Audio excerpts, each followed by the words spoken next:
Good morning and welcome to the Harveywetdog Coronavirus Podcast Week 9, I think we are now.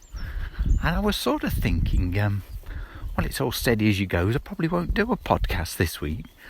And then the Dominic Cummings story broke, and oh dear, what a mess these people get themselves in. I've said before, I think there's a lot of still Brexit bad feeling, especially amongst the media, but there's no doubt Mr. Cummings did take himself off to the northeast for a couple of weeks for his when he isolated himself away for coronavirus, and then we've had these sort of usual denials that people have had to then retract or clarify, and this morning we're hearing that actually he made a second visit as well. There's two of the newspapers are carrying that story. So all in all, I think it's a bit of a mess for the government. He really needs to resign now. He's not doing them any good. The press conference last night, poor old Mr. Shapp was really struggling trying to defend the position. I think the media were a bit unnecessary with repeatedly asking the same question, basically about what Dominic Cummings had been up to. Did it really show that the media were focused on the fact that we're now something like 37,000 deaths, and what are we going to do to reduce that number as much as possible? There was no emphasis on that. It was all a witch hunt for Dominic Cummings, which was quite sad. I'm sure a lot of people just turned off. So my advice for Dominic Cummings is to do a Mandelson. Simply resign, spend a few months writing his memoirs, working title Brexit, How I Got It Done, and then come back and sort out the remains of Brexit towards the end of the year.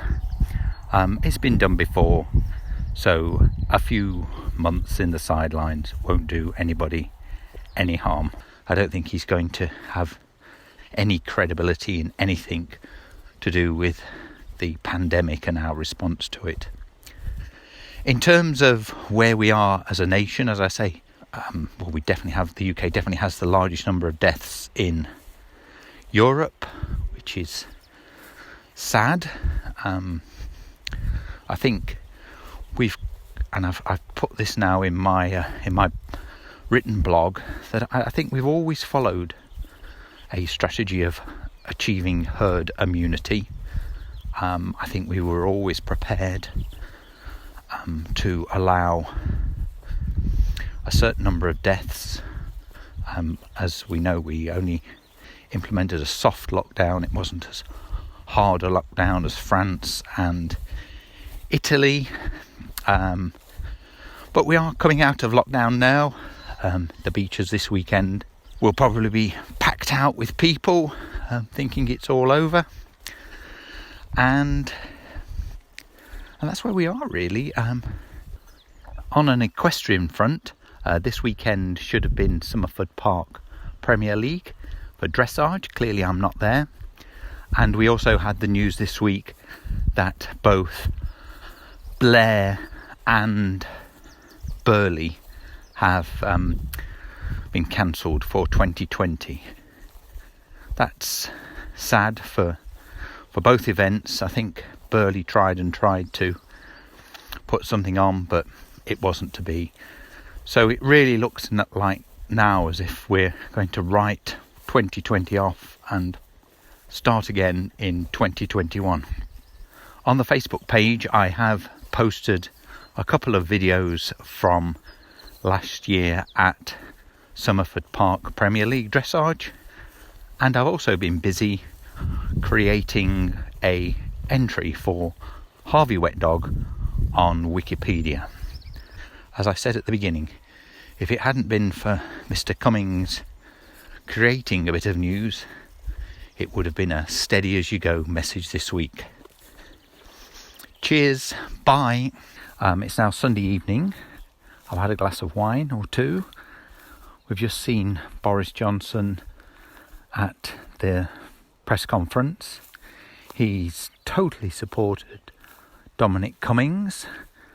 So we face another week of semi-lockdown. Dominic lives to fight another week. Whether Boris will survive another week, we wait to see. I do think it was a poor decision. Really, Dominic Cummings has taken the piss and should have paid the price for that. And who knows what the ramifications of today will be. On the good news side, looks like we can see the way forward to further reduction of the lockdown restrictions. So that was a little supplementary on Sunday evening. Beautiful Sunday evening here in Gloucestershire. Have a good week. And speak to you all next week when I'll tell you how things have developed. Bye.